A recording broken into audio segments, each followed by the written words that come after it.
දේශනාව සිදු කිරීම සඳහා මම අද යොදාගත් සූත්‍ර දේශනාව අංගුත්තර නිකායේ චතුක්ක නිපාතයේ සඳහන් වෙන අචින්තේය කියන සූත්‍රය. අපේ බුදුරජාණන් වහන්සේගේ අනන්ත ගුණ ඒ අනන්ත වෙන්නේ කොහොමද? අචින්ත්‍ය වෙන්නේ කොහොමද කියන කාරණාව පැහැදිලි කරන්නයි මම මේ සූත්‍ර දේශනාව අද ධර්ම මාතෘකාව බවට පත් කරගත්තේ. මේ සූත්‍ර දේශනාව අපේ භාග්‍යතුන් වහන්සේ දේශනා කොට වදාළේ අචින්තනීය කරුණු 4ක් පදනම් කරගෙන. දේශනාව මේ විදිහට භාග්‍යතුන් වහන්සේ ආරම්භ කරලා තිබුණා. චත්තාරි මානි භික්කවේ අචින්තේයානි නචින්තේ තබ්බාති. මහණෙනි, මේ ලෝකේ නොසෙවිය යුතු අචින්ත්‍ය ධර්ම 4ක් තියෙනවා. කෙනෙක් විසින් නොසෙවිය යුතු අචින්ත්‍ය ධර්ම 4ක් තියෙනවා කියලා සඳහන් කළා. යානි චින්තේන්තෝ උම්මාදස්ස විගාතස්ස භාගියස්ස කියලා සඳහන් කළා. මේ කරුණු 4 පිළිබඳව යමෙක් හොයන්න පටන් ගත්තොත් උම්මාදස්ස උමතු තත්වයටපත් වෙනවා. විගාතස්ස වෙහෙසටපත් වෙනවා. භාගියස්ස උමතු තත්වයටපත් වෙනවා. වෙහෙසටපත් වෙනවා. ඒ වගේම සිහි විකල් බවටපත් වෙනවා. ඒ නිසා මේ කරුණු 4 හොයන්න එපා කියලා දේශනා කරලා තියෙනවා. කතමානි චත්තාරි. මොනවද මේ 4? පළවෙනි කාරණාව සඳහන් කරනවා බුද්ධානම් භික්කවේ බුද්ධ විෂයෝ අචින්තයෝ නචින්තේ තබ්බු. මේ බුද්ධ විෂය පිළිබඳව හිතන්න එපා. ඒක අචින්තනීය වූ කාරණාවක්. ඒ නිසා බුද්ධ විෂය හිතන්න එපා කියලා මෙතන සඳහන් කළා. එන්නතන දෙවෙනි කාරණාව සඳහන් කරනවා ජායිස භික්කවේ ඥාන විෂයෝ. මේ ධ්‍යාන ලබාගත් පුද්ගලයෙකුගේ ධ්‍යාන විෂය පිළිබඳව හොයන්න එපා කියලා දේශනා කරලා තියෙනවා. තුන්වෙනි කාරණාව සඳහන් කරනවා කම්ම විපාකෝ භික්කවේ අචින්තේයෝ නචින්තේ තබ්බු. මේ කර්ම විෂය පිළිබඳවත් හිතන්න එපා. ඒකත් හිතන්න බෑ. ඒකත් අචින්තනීය කාරණාවක් කියලා දේශනා කරනවා. හතරවෙනි කාරණාව සඳහන් කළා මේ ලෝක විෂය පිළිබඳව හිතන්නත් එපා. ඒකත් කවදාවත් හිතලා ඉවර කරන්න බෑ කියලා. දැන් එතකොට මේ අචින්තනීය සූත්‍රයේ සඳහන් වන හිතන්න එපා කියන කරුණු 4 තමයි මේ සිහිපත් කළේ. බුද්ධ විෂය ගැන හිතන්න එපා. ධ්‍යාන විෂය පිළිබඳව හිතන්න එපා. කර්ම විෂය පිළිබඳව හිතන්න එපා. ලෝක විෂය පිළිබඳව හිතන්න එපා කියලා සඳහන් කරලා තියෙනවා. හැබැයි සමහර වෙලාවට මේ සූත්‍රය හරියටම අවබෝධ කරගත්තේ නැත්නම් අපි මිත්‍යා දෘෂ්ටියකට යන්න පුළුවන්. ඇයි එහෙම වෙන්නේ? එහෙනම් බුද්ධ විෂය ගැන අපි හිතන්න එපාද කියන මිත්‍යා දෘෂ්ටියට අපි සමහරලාට යන්න පුළුවන්. මේ සූත්‍රයේ එහෙම වුණොත් හරියටම කරුණු අධ්‍යයනය කළේ නැත්නම් වරද්ද ගන්නවා. දැන් භාග්‍යතුන් වහන්සේ මෙතන දේශනා කරන්නේ බුද්ධ විෂය ගැන හිතන්න එපා කියලාද? බුද්ධ විෂය ගැන අපිට ඉගෙන ගන්න එපා කියලාද? අපිට හිතන්න එපා නම් ඉගෙන ගන්න එපා නම් භාග්‍යතුන් වහන්සේගේ ගුණ පිටකයට මේ තරම් සංග්‍රහ වෙන්නේ මොන නිසාද? එහෙනම් අපිට මේ හිතන්න එපා කියලා මෙතන සඳහන් කරලා තියෙන්නේ කවදාවත් මේ විෂය පිළිබඳව ඉවර වෙනකන් අපිට කල්පනා කරන්න බෑ. ඉවර වෙනකන් හිතන්න බෑ අපිට.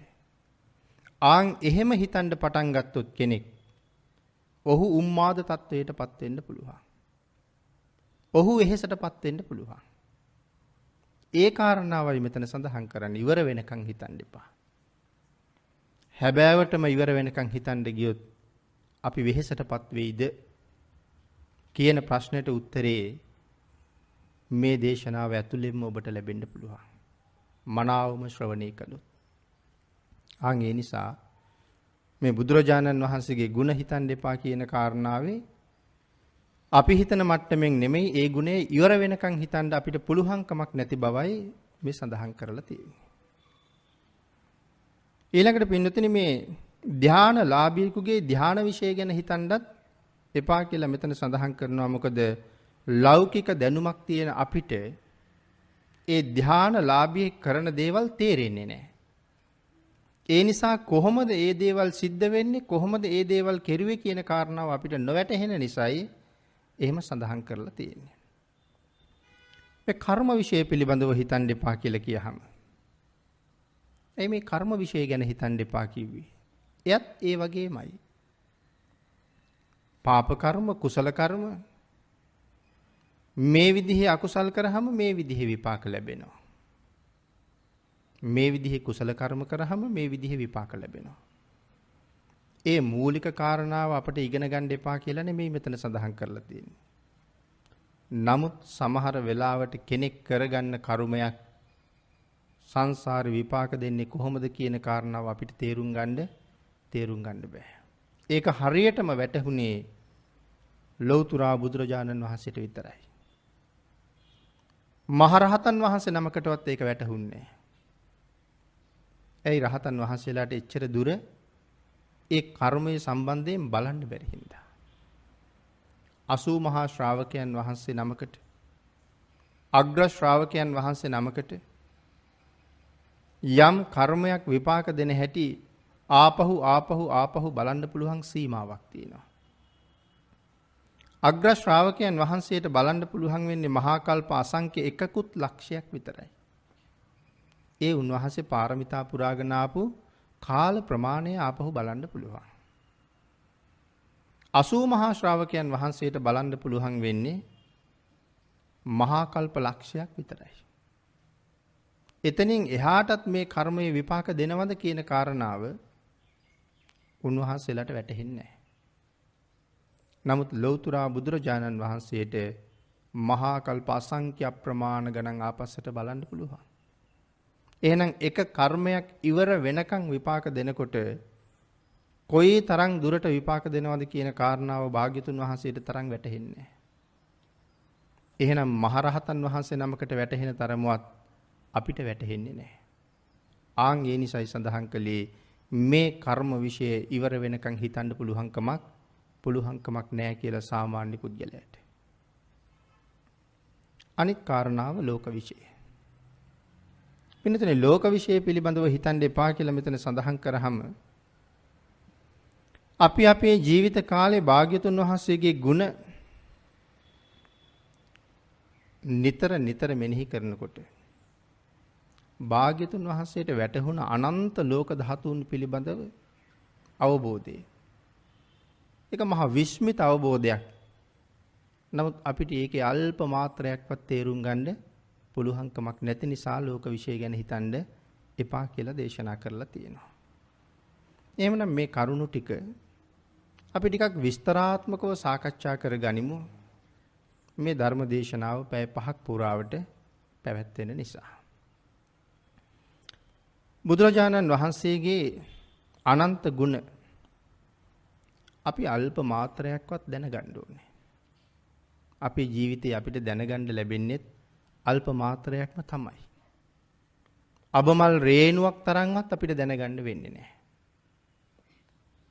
නමුත් භාග්‍යතුන් වහන්සේගේ මේ අනන්ත අප්‍රමාණ ගුණ කඳ යම් ප්‍රමාණයක් හරි දැනගත යුතුයි කියලා සඳහන් කළේ අපේ විමුක්තිය උදෙසා. අපිට භාග්‍යතුන් වහන්සේ හරියටම සරණ යාම උදෙසා. අනන්ත වූ බුදු ගුණ අපි සමහර වෙලාවට බුදු ගුණ භාවනා කරනකොට බුදු ගුණ අනන්තයි බුදු ගුණ අනන්තයි කියලා අපි කියනවා. අපි එහෙම සඳහන් කළාට ඒ බුදු ගුණ අනන්ත වෙන්නේ කොහොමද කියලා අපිට තේරෙන්නේ නැහැ. බුදු ගුණ අනන්තයි කියලා කියන කෙනෙකුගෙන් ඇහුවොත් ඔය කියන විදිහට බුදු ගුණ කොහොමද අනන්ත වෙන්නේ කියලා සමහරලාට ඒකට උත්තරයක් දෙන්න බැරුව යනවා. එහෙමනම් මේ අචින්තේය සූත්‍රයත් එක්ක බුදු ගුණ අනන්ත වෙන හැටි තමයි මේ සාකච්ඡා කරන්න සූදානම් වෙන්නේ. කොහොමද බුදු ගුණ අනන්ත වෙන්නේ? සමහර වෙලාවට ඒ කරුණු එක පාරම වැටහෙන්නේ නැති වෙන්නත් පුළුවන්. මේ සූත්‍රය හරි ගැඹුරු කාරණා අන්තර්ගත සූත්‍රයක්. නමුත් බොහෝ ශ්‍රද්ධාවන්තයන්ට ඒකේ තරම් ගැඹුරු කාරණාවක් වෙන්නේ නැහැ. නමුත් මේක හිතන්න එපා කිව්වේ ඇයි කියන කාරණාව නම් හොඳටම වැටහෙනවා මේ කරුණුත් එක්ක. එහෙමනම් පින්නතුනි බුදුරජාණන් වහන්සේගේ විශේෂ ශේස්ත්‍රයේ සීමාවක් නැහැ කියලා සඳහන් කළා. භාග්‍යතුන් වහන්සේගේ අනන්ත ගුණවල සීමාවකුත් නැහැ. භාග්‍යතුන් වහන්සේගේ විශේෂ ශේස්ත්‍රයේ සීමාවකුත් නැහැ.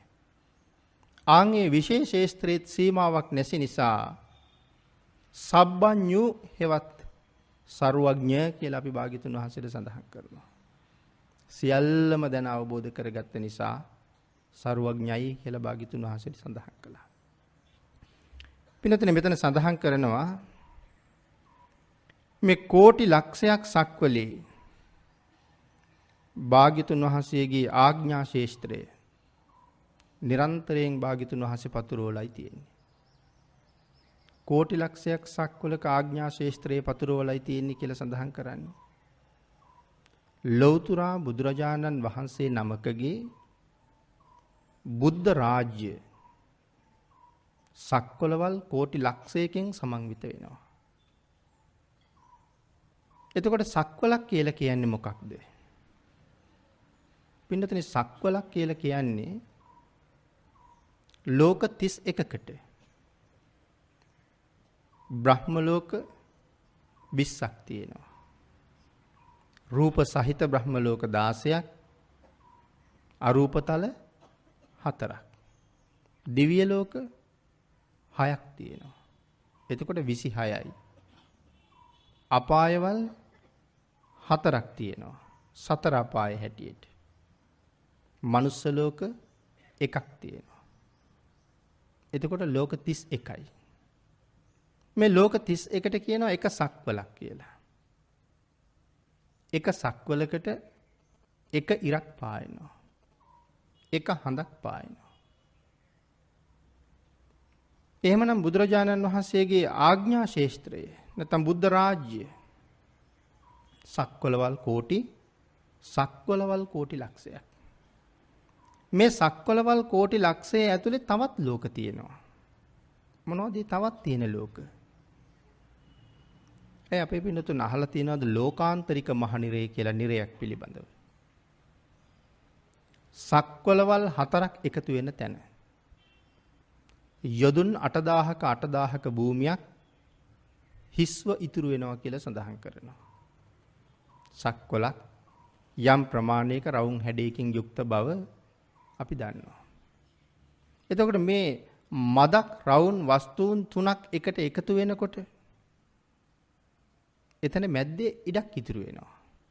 ආන්ගේ ඉතුරු වෙන ඉඩ ප්‍රමාණය තමයි යොදුන් 8000ක භූමියක් කියලා කියන්නේ. පතුලේ සීමාවක් නැහැ. ඊළඟට මාතෘ ගර්භයෙන් බිහි වෙන දවසෙත් ලෝකාන්තරික මහනිරයට එළිය වැටෙනවා. ඒ කියන්නේ ලෝකාන්තරික නිරයට විතරක් එළිය වැටෙනව නෙමෙයි. මුළු විශ්වය පුරා පැතිරලා යන ආලෝක ධාරාව ලෝකාන්තරික නිරයත් ආලෝකමත් කරන්න සමත් වෙනවා. ඒ තරම් මහා ආලෝකයක් තමයි පැතිරෙන්නේ. ලෞතර බුද්ධ රාජ්‍ය ලැබෙන දවසත් මංගල ධර්ම දේශනාව සිදු කරන මොහොතත් ලෝකාන්තරික නිරයට එළිය වැටෙන අවස්ථාවල්. එහෙනම් මේ සඳහන් කළේ මේ සක්වලවල් කෝටි ලක්ෂයක් ගැන කතා කරනකොට මේ සක්වලවල් අතරත් තවත් ලෝක තියෙනවා. අපි කතා නොකරන ලෝක ගැනයි මම මේ සඳහන් කළේ. එහෙමනම් බුද්ධ රාජ්‍ය සක්වලවල් කෝටි ලක්ෂයක් එක සක්වලකට එක ඉරක් එක හඳක් පායනවා නම් ලෞතර බුදුරජාණන් වහන්සේගේ ආඥා ශේෂ්ත්‍රයේ ඇතුලේ ඉරවල් කෝටි ලක්ෂයක් හඳවල් කෝටි ලක්ෂයක් පායනවා. එහෙමනම් බුදුරජාණන් වහන්සේ කියලා අපි සඳහන් කරාම ඒ රාජ්‍ය කොයිතරම් විශාලද කියන කාරණාව අපිට කවදාවත්ම කල්පනා කරලා ඉවර කරන්න බෑ. මොකද මේ සක්වලවල් ළඟ ළඟ නෑනේ. අපි ජීවත් වෙන මේ ලෝකේ මේ සක්වල හැර තවත් කවුරුවත් මේ වෙනකන් අපිට කියලා නෑනේ තවත් සක්වලක් හම්බ වුණා කියලා. මේ විද්‍යාඥයෝ කාලෙන් කාලෙට මෙච්චරක් ග්‍රහලෝක හම්බ වුණා කියලා කියනවා. නමුත් තාම ඒ අය කීවේ නෑ තවත් එක මනුස්ස ලෝකයක් හම්බ වුණා අපිට කියලා. තවත් මනුස්ස ලෝකයක් හම්බ වුණා නම් ඒ හම්බ වෙලා තියෙන්නේ තවත් සක්වලක්. නමුත් තාම එහෙම කතාවක් අපිට ලෝකේ කොහෙන්වත් අහන්න හම්බුනේ නෑ. එහෙනම් ඊළඟ සක්වල කොහෙ පිහිටලා තියෙනවද කියලාවත් අපිට තේරෙන්නේ නෑ. නමුත් මේක තමයි භාග්‍යතුන් වහන්සේගේ බුද්ධ රාජ්‍ය.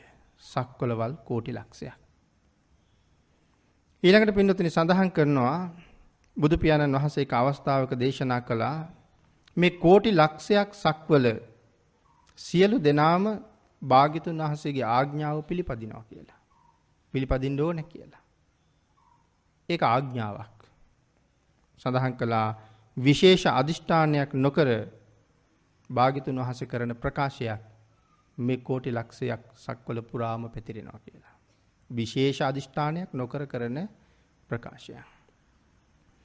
අවශ්‍ය නම් මුළු විශ්ව ධාතුවේ මුණත් අනසක පතුරවන්න බුදුරජාණන් වහන්සේට පුළුවන් කියලා සිහිපත් කළා.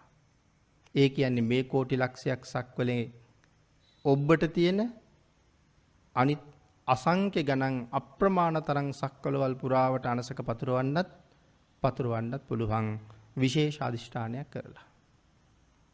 සාමාන්‍ය වෙලාවට එහෙම ආඥා ශේෂ්ත්‍රයේ පතුරවන්නේ නැහැ.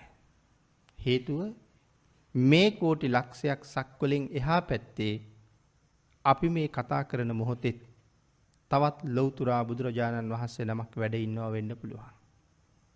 ඒ මේ බුද්ධ රාජ්‍යයෙන් එහා පැත්තේ. ඒ නිසා විශේෂ අදිෂ්ඨානයක් කරලා බලලා තමයි එහෙම පතුරවනවා නම් භාග්‍යතුන් වහන්සේගේ ආඥාව පතුරවන්නේ.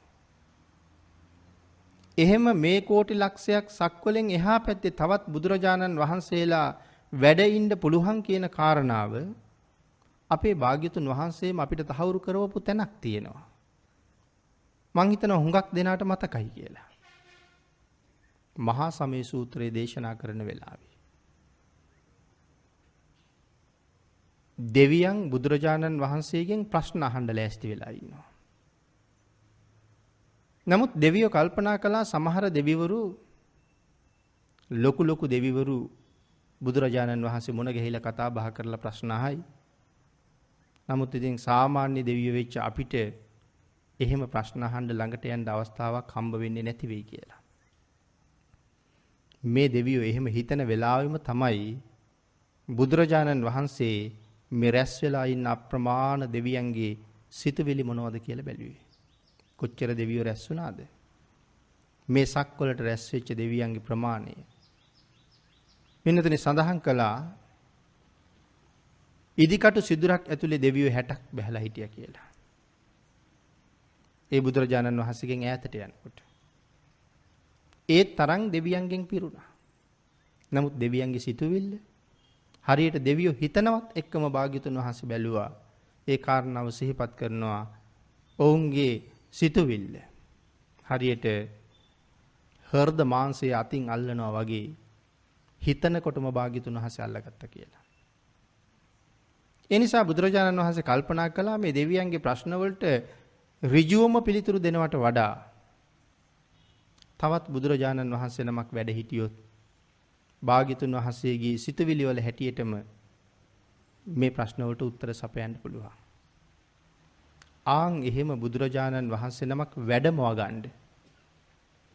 මේ කෝටි ලක්ෂයක් සක්වලෙන් ඔබට තියෙන වෙනත් සක්වලක මේ වෙලාවේ බුදු කෙනෙක් වැඩ ඉන්නවද කියලා භාග්‍යතුන් වහන්සේ බැලුවා. ඔය මහා සමය සූත්‍රයේ දේශනා කරපු වෙලාවේ ඒ තරම්ම විශේෂයි. මේ කෝටි ලක්ෂයක් සක්වලෙන් එහා පැත්තේ අනන්ත අප්‍රමාණ අසංඛ්‍ය සක්වලවල් පුරා භාග්‍යතුන් වහන්සේ තමන් වහන්සේගේ ඥාන ධාතුව මෙහෙවල බැලුවා. කිසිම සක්වලක ලෞතුරා බුදු කෙනෙක් ඒ වෙලාවේ වැඩ හිටියේ නැහැ. ඒ තරම්ම සුවිශේෂී අවස්ථාවක් මේ සක්වලේ විතරමයි බුදු කෙනෙක් වැඩ ඉන්නේ. ඒ නිසා අදිෂ්ඨාන කරලා බුදු කෙනෙක් මවල තමයි බුදුරජාණන් වහන්සේ වැඩමව ගත්තේ.